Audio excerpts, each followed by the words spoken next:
इस वीडियो में हम लोग बात करने वाले हैं कई सारी ब्रेकिंग न्यूज़ के बारे में।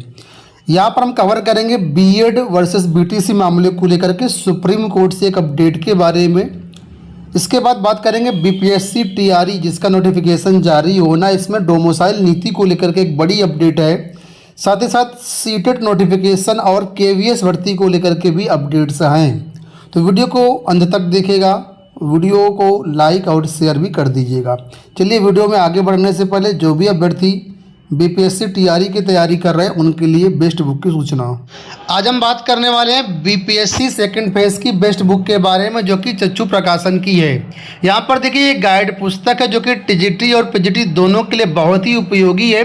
2023-24 एग्जाम के लिए बेस्ट बुक है। यहाँ पर आपका पेपर 1 और पेपर 2 का कंप्लीट सिलेबस कवर किया गया है। पेपर 1 जो कि 100 नंबर का होगा, पेपर 2 जो कि 40 नंबर का होगा। इन दोनों के सिलेबस को डिटेल्ड और 100% ऑफिशियल सिलेबस के अनुसार कवर किया गया है। साथ में एक सॉल्व पेपर यहाँ पर दिया गया, 2500 से ज़्यादा वैकल्पिक प्रश्न दिए गए। नवीनतम पाठ्यक्रम पर आधारित एनसीईआरटी पर आधारित ये बेस्ट बुक आपके लिए हो सकती है। इस बुक की भाषा काफ़ी आसान है, सारी चीज़ें बारीकी से आप लोग समझ सकते हैं और परीक्षा के लिए बहुत ही महत्वपूर्ण ये बुक है। इस गाइड बुक के अलावा इनकी बीपीएससी शिक्षक भर्ती के एग्जाम के लिए अलग अलग सब्जेक्ट की भी बुक आती है, जो कि सामने स्क्रीन पर आप लोग देख सकते हैं। बेहतरीन तैयारी करने के लिए गाइड बुक के साथ इन पुस्तकों को भी जरूर परचेज करें। ये सभी बुक आपको नज़दीकी बुक स्टॉल या फिर ऑनलाइन साइट अमेजन, फ्लिपकार्ट पर मिल जाएंगी। लिंक वीडियो के डिस्क्रिप्शन बॉक्स में दिए। चलिए अब वीडियो में हम लोग बढ़ते हैं, आगे बात करते हैं सबसे पहली अपडेट के बारे में, सुप्रीम कोर्ट मामले को लेकर के। आप लोग जानते हैं कि बिहार शिक्षक भर्ती चल रही है और यहाँ पर कई सारी याचिकाएं जो है वो सुप्रीम कोर्ट में लगी हुई हैं। बीएड पक्ष इस मामले को लेकर के सुप्रीम कोर्ट गया था, जिसकी पिछली सुनवाई 13 अक्टूबर को करवाई गई थी माननीय सुप्रीम कोर्ट में, जिसका ये आप लोग स्क्रीनशॉट यहाँ पर देख पा रहे होंगे आर्डर का।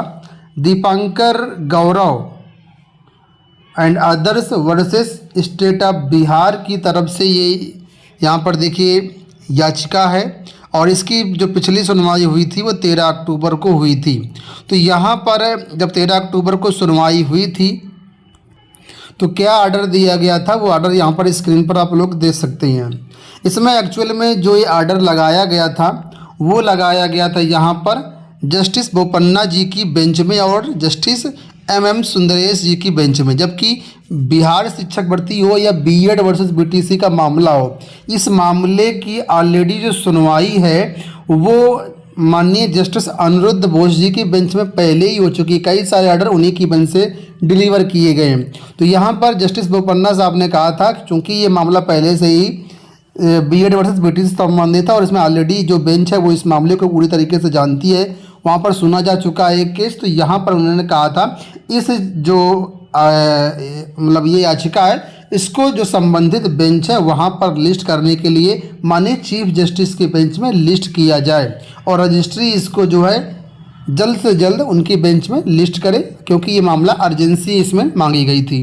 तो कुल मिलाकर के इसमें अपडेट निकल के आ चुका है कि अभी तक सुप्रीम कोर्ट में छुट्टी थी, तो छुट्टी के बाद जैसे ही कोर्ट खुला तो आपके सामने यहाँ पर देखिए इसका जो केस स्टेटस है आपके सामने आ चुका है। और इसमें बड़ी अपडेट ये है कि 3 नवंबर 2023 को इस मामले की सुनवाई होनी सुनिश्चित हुई है। अब ये कंप्यूटर जनरेटेड लिस्ट है, अभी इसमें थोड़ा बहुत फेरबदल भी हो सकता है, क्योंकि जब तक किसी भी भर्ती की किसी भी केस की कॉज लिस्ट नहीं जारी होती माननीय सुप्रीम कोर्ट की तरफ से, तब तक कुछ कहना नहीं सही होता है। तो फिलहाल यहाँ पर जो है ये एक एक्सपेक्टेड डेट आप लोग इसको मान सकते हैं 3 नवंबर। उम्मीद है कि इसी डेट में सुनवाई होगी, लेकिन कॉज लिस्ट आने के बाद सारी चीज़ें बिल्कुल क्लियर हो जाएंगी। अब देखना ही होगा 3 नवंबर को क्या होता है। खैर हम लोग बढ़ते हैं आगे और बात कर लेते हैं दूसरे मामले को लेकर के। दूसरी जो न्यूज़ है यहाँ पर वो बीपीएससी टीआरई में डोमिसाइल लागू करने के लेकर के। आप लोग जानते हैं कि बीपीएससी जो पहली शिक्षक भर्ती हुई उसमें सबसे पहले डोमिसाइल नीति लागू थी, लेकिन बाद में जब मामला गया हाईकोर्ट में तो हाईकोर्ट में जब जवाब मांगा बिहार सरकार से, उससे पहले ही बिहार सरकार ने डोमिसाइल नीति हटा दी। अब बिहार में 1,70,000 पदों पर शिक्षक भर्ती कंप्लीट हो चुकी है और रिजल्ट देख करके छात्र अब जो है यहाँ पर फिर से एक बार डोमिसाइल लागू करने की मांग कर रहे हैं। अभी जो शिक्षक भर्ती का रिजल्ट आया है उसमें जो संबंधित जिलों में डॉक्यूमेंट वेरिफिकेशन हुआ है और वहाँ पर जो विद्यालय आवंटित किए गए, यहाँ पर देखेंगे तो यहाँ पर देखिए बताया गया है कि जो अभ्यर्थी हैं उनमें से ज़्यादातर अभ्यर्थी यूपी यहाँ दिख रहा होगा। तो बिहार के अभ्यर्थी कह रहे हैं कि जब बिहार में इतनी बड़ी भर्ती आई है और उसमें सब बाहरी राज्यों के छात्रों को भरा जा रहा है, तो इसमें बिहार सरकार बिहारियों को क्या फ़ायदा दे रही है। इसमें छात्रों का बहुत बड़ा नुकसान है, खासतौर पर जो बिहारी छात्र हैं उनका। तो ऐसे में जो छात्र हैं मांग करने लगे कि यहाँ पर जो है डोमिसाइल नीति लागू होनी चाहिए।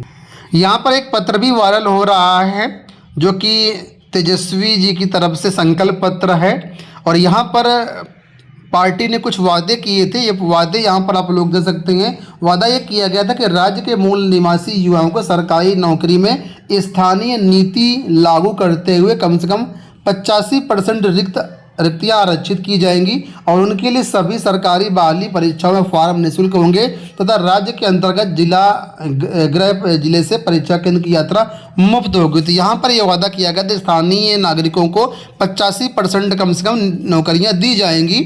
तो इस पत्र को भी वायरल कर रहे हैं छात्र। कहते हैं कि जो सरकार क्या कहते हैं तेजस्वी जी अपना वादा भूल चुके हैं और बिहार में डोमिसाइल नीति लागू होनी चाहिए। आपको बता दें कि दूसरे चरण के बिहार में करीब 1 लाख पदों पर शिक्षक भर्ती आनी है, जिसके लिए 3 नवंबर से फॉर्म भरे जाएंगे और 7 से 10 दिसंबर के बीच यहाँ पर परीक्षा भी होनी है। इसके लिए आपको बता दें कल जो है ट्विटर पर एक कैंपेन चलाया गया, डोमिसाइल फॉर बिहारी।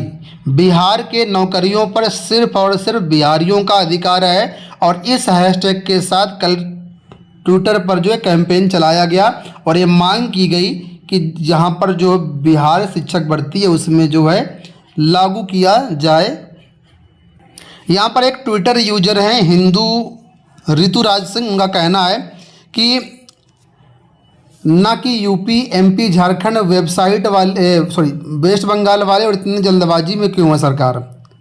ठीक है, इनका कहना है कि बिहार में सिर्फ बिहारी ही वोट देंगे और बिहार के जो अभ्यर्थी वही आपको मुख्यमंत्री बनाएंगे, इसमें यूपी एमपी वाले झारखंड वाले अभ्यर्थी नहीं आएंगे। इनका ये भी कहना है कि आपका चुनाव यानी मुख्यमंत्री का चुनाव बिहार में 2025 में है, फिर 2024 की तैयारी क्यों हो रही है।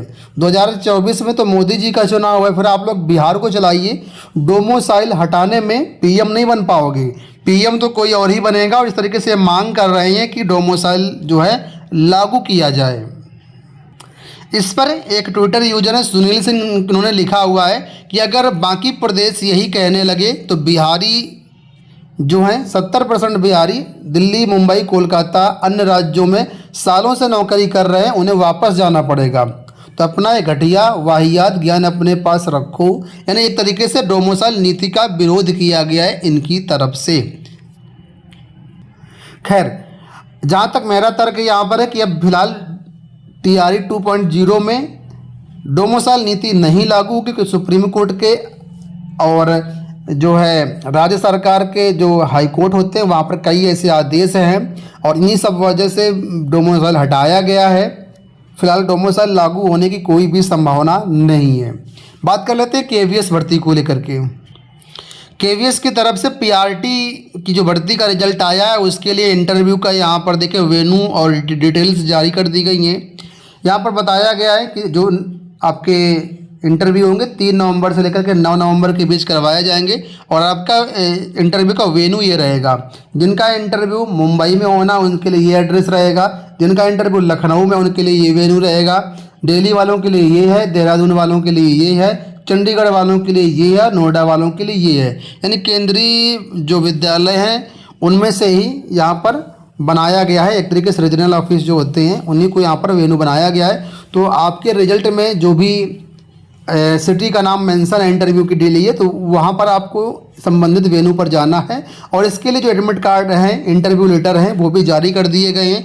एडमिट कार्ड यानी इंटरव्यू लेटर आप लोग governmentjobcenter.com से डाउनलोड कर सकते हैं। अंत में बात कर लेते हैं सीटेट दिसंबर 2023 विज्ञापन को लेकर के। तो यहाँ पर देखिए अमर उजाला की तरफ से अपडेट दिया गया है कि सीटेट दिसंबर 2023 के लिए आवेदन प्रक्रिया जो है वो शीघ्र ही शुरू होगी। अगर बात करते हैं पिछले साल के बारे में तो यहाँ बताया गया पिछले साल जो है 31 अक्टूबर से आवेदन शुरू हो गए थे, 24 नवंबर तक फॉर्म भराए गए थे और ऐसे में आवेदन प्रक्रिया इस बार भी शीघ्र ही शुरू होने वाली है। जानकारी यहाँ पर ये दी गई है, हालांकि मैंने पहले भी बताया था आपको कि नवंबर फर्स्ट वीक में सीटेट नोटिफिकेशन आने की पूरी संभावना है।